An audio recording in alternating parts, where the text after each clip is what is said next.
Kesultanan Banten di sebuah wilayah di ujung Pulau Jawa, tepatnya di Provinsi Banten, sekitar tahun 1526, berdirilah sebuah kerajaan Islam, yaitu Kesultanan Banten. Kesultanan ini didirikan oleh Sunan Gunung Jati dan menjadi salah satu pusat perdagangan besar di Asia Tenggara, terutama lada. Sultan pertama dari Kesultanan Banten adalah Syarif Hidayatullah, adik dari Sunan Gunung Jati. Sampai generasi kelima, kerajaan Banten berjalan dengan lancar dan terus berkembang. Kesedihan pun tak bisa dihindarkan ketika Sultan kelima tiada. Namun, setelah kesedihan atas kehilangan seorang pemimpin di kerajaan Banten, hadirlah tokoh baru yang dijadikan panutan bagi penduduk kerajaan Banten. Ialah Sultan Ageng Tirtayasa. Puncak kejayaan pun tercapai, tapi siapa sangka bahwa kerajaan itu akan hilang. Awal kisah saat penyerahan kekuasaan dari Sultan kelima kepada Sultan Ageng Tirtayasa berlangsung pada sore hari. Penobatan pengangkatan Sultan Ageng Tirtayasa berlangsung. Aku serahkan jabatan ini kepadamu. Semoga kamu dapat melakukan tugas sebagaimana mestinya. Karena ucapan dari seorang sultan adalah janji, dan perbuatan dari seorang sultan adalah tindakan yang akan diikuti oleh semua orang. Tindakan dan pilihan seorang sultan akan mempengaruhi nasib banyak orang. Berbuatlah bijaksana dan adil. Aku percaya padamu. Semoga kamu dapat melaksanakannya dalam penuh tanggung jawab.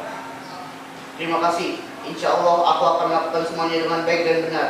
Aku juga masih membutuhkan bimbingan dari para ketua dan sesepuh.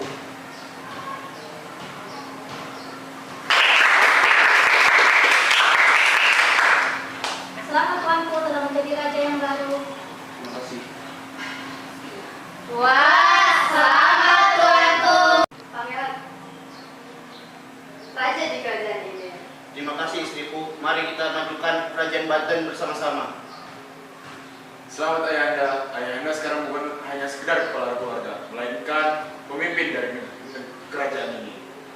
Oh anakku, aku sangat merindukanmu. Terima kasih sudah datang. Para rakyat dan sesepuh pun kembali ke kediamannya masing-masing. Tak lama datanglah anak dari Sultan Ageng yang bernama Arya Purbaya dari ruangan lain. Kakak, kapan kamu datang? Sudah lama aku merindukanmu. Sudah lama juga kita tak bertemu. Itu apa yang ada di tas? Oh ini baju kotor kakak kemarin. Oh ya, soal oleh-olehmu, kemarin kakak beli dari Arab, tapi di pinggir jalan. Tapi karena kakak sudah lapar, jadinya kakak makan. Astaga, kakak. Sudahlah, kalau kamu banyak makan coklat, nanti kamu hidupmu. Sudah. Lebih baik kita semua makan malam bersama terlebih dahulu untuk merayakan hari yang bersejarah ini. Baiklah Bapak. Mari.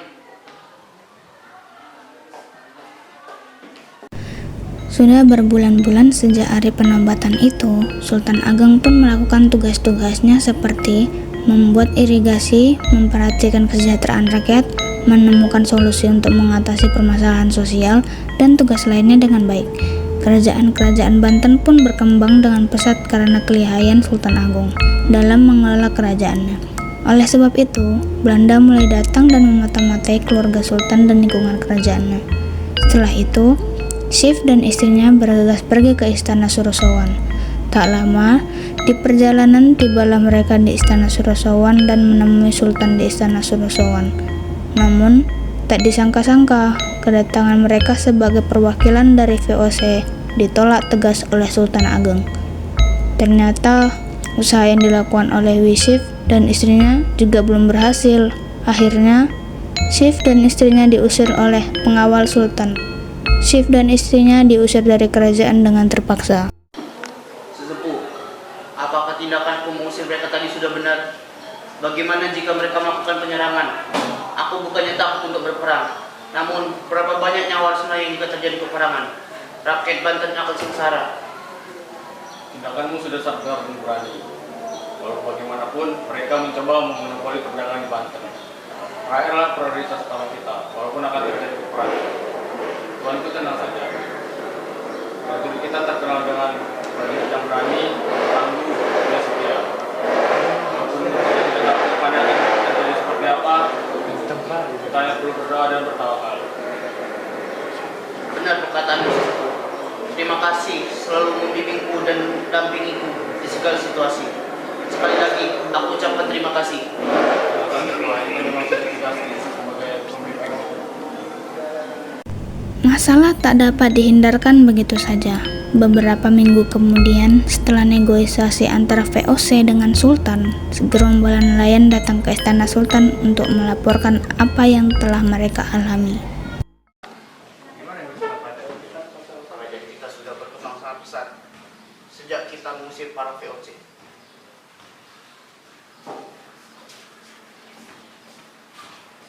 Ada apa, wahai rakyatku?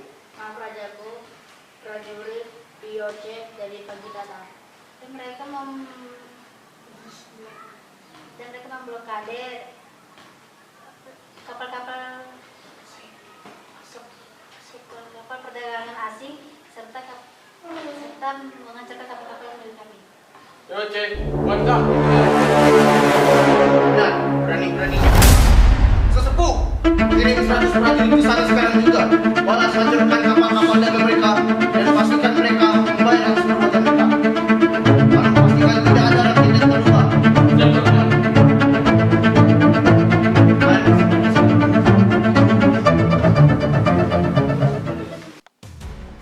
Hei kalian, main cepat pergi dari sini atau kami usir secara paksa.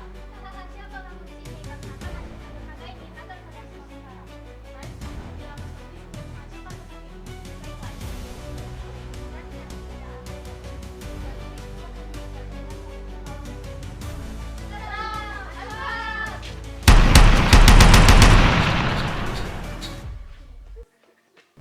Berapa tahun kemudian di ruang kerjanya, Sultan Agung tampak sedang memikirkan sesuatu di ruang kerjanya, dan kemudian ia memanggil putra-putranya. Kalian sudah cukup dewasa. Aku ingin kalian membantuku mengurus kerajaan dan menjalankan tugas. Kau Sultan Haji, karena kau putra mahkota, aku ingin kau menjaga kesejahteraan rakyat Banten. Tapi ayah, Ayah yakin kamu pasti bisa. tapi ya, Bisa. tapi Bisa. baiklah ya. Dan kau Arya Purbaya, aku ingin kau menjaga kedamaian di negeri Banten ini dan mengambil alih keamanan di kerajaan ini. Pak, bisa. Emang aku bisa. Baiklah, kalian bisa beristirahat. Baiklah ya.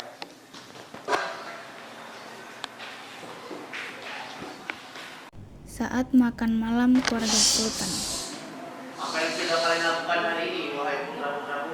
Tadi aku memberikan sembako kepada rakyat yang kurang mampu. Bagus. Dan kau Purbaya? Aku telah menjaga dari konflik dan mendatanginya ya. Setelah yang memberikan tugas, tidak ada lagi konflik yang terjadi. Aku berhasil ya. Bagus Purbaya, ayah sangat bangga padamu.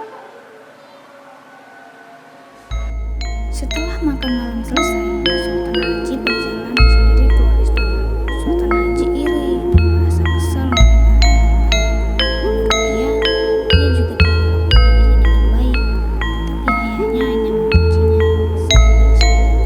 Berbeda dengan pujian kepada Purbaya, Sultan Haji, Yusuf dan istrinya yang sadari tadi itu tahu jelas apa yang Sultan Haji kesalkan dan memulai aksinya kembali.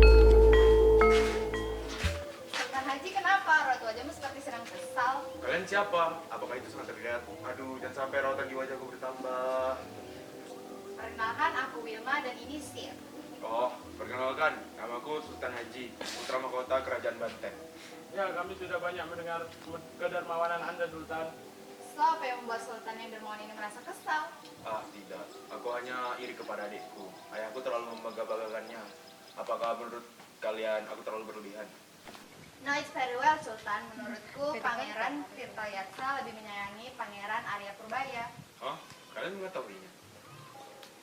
Apakah itu pertanda? Oh, astaga, maksudku... Pertanda apa maksudmu, Cik? Aku merasa meskipun kau putra mahkota, tahta bisa saja diberikan kepada adikmu. Aku melihat mereka berbicara tanpamu. Kurasa mereka merencanakan sesuatu di belakangmu. Benar, Sultan. Kami dari kemarin melihat ayah dan adikmu berdiskusi sangat serius. Apakah benar? Oh, astaga, jangan katakan kau tidak mengetahuinya. Tidak, itu tidak mungkin. Aku mengenal ayah dan adikku. Mereka tidak mungkin berkelakuan seperti itu. Dan untuk pembicaraan itu, entahlah. Sultan Haji langsung lari begitu saja disusul oleh kedua orang VOC itu. Karena mendengar omongan orang Belanda itu, Sultan Haji kembali ke dalam istana dengan suasana hati yang masih buruk. Rupanya, pengawal kerajaan melihatnya dan melaporkannya kepada Sultan Agung. Ia memerintahkan kepada pengawalnya untuk memanggil Sultan Haji. Permisi, Masuklah, ada apa yang memanggilku ke sini? duduklah. Baiklah. Ayah sungguh kecewa denganmu. Bisa-bisanya kamu iri dengan adikku sendiri. Dan mengapa kau percaya pada perkataan dua orang Belanda itu? Apa-apaan kamu ini? Seharusnya sebagai putra mahkota, kau harus lebih bijaksana daripada adikmu. Jika ingin dihabisi, maka kau berjalan lebih keras. Aku tidak percaya kepada mereka. Kalau aku menggunakan ayah, saya mau ayah berpihak kepada mereka. Dan saya akan menunjukkan aku akan lebih baik daripada berbahaya. Sultan Haji, kembali kamu! Sultan Haji! Sultan Haji langsung keluar dari ruang kerja ayahnya dan Sultan Agung pun mengajar. Ternyata Sultan Haji menemui Sif dan Wilma. Ia dihasut supaya menyerang kerajaan milik ayahnya untuk menunjukkan kekuatannya. Sultan Haji yang sedang tidak bisa berpikir jernih pun menyetujuinya. Pangeran Arya Purbaya dibawa VOC untuk diasingkan. Suasana menjadi hening. Sultan Haji menarik nafas dan menghembuskannya dengan kuat. Di ruangannya, sekelompok VOC menghampirinya.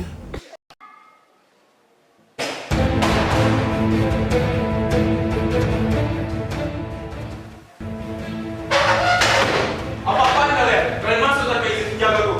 Kami kan sudah bagian dari kerajaan ini, jadi kami bisa masuk ke rumah. Sekarang ini adalah kerajaanku dan kalian bukan bagian dari istanaku. Sekarang cepat katakan apa yang kalian inginkan dan angkat kaki dari sini. Dasar kacamata kulit, kok bisa seperti ini berkat siapa? Sikaplah sopan dan tunduklah kepada kami. Benar itu, kami menginginkan kau membuat peraturan yang melarang perdagangan dari pihak lain selain POJ. Lokali kapal-kapal yang masuk, kami ingin menguasai ini. Dan juga kami minta agar kekuasaan perdagangan diserahkan kepada kami sesuai dengan perjanjian. Apa-apaan kalian? Kalian ingin memonopoli perdagangan di sini. Perjanjiannya hanya membolehkan kalian berdagang di Banten, bukan memonopolinya. Cukup! Pengawal, tangkap mereka! Take the hand up, putra mahkota, or I will kill you, or in our place. Dari jujur ada sekitar itu, ternyata tidak. Seluruh putriku sudah kami habisi dan posko penjagaan sudah diduduki oleh koloni kami. Adakah kata-kata terakhir yang kau ingin sampaikan? Dasar pengkhianat! Padahal aku ingin memberikan banyak poin emas kepada kalian, namun kalian menginginkan kerajaanku. Kami tidak butuh kalian berbentil, kami hanya butuh kerajaan untuk kerajaan kami. Sialan! Dia sudah mati, buang saja ke laut supaya menyatu dengan ayahnya. Hubungi kolonel kita karena malam ini kita akan berpesta atas kemenangan kita. Akhirnya Kesultanan Banten pun jatuh di tangan VOC. Sejak saat itu, rakyat Banten benar-benar mengalami penyiksaan yang sangat berat. Sewa tanah yang besar, penyiksaan kelaparan, dan segala bentuk penjajahan yang diatur oleh VOC benar-benar menyulitkan mereka. Padahal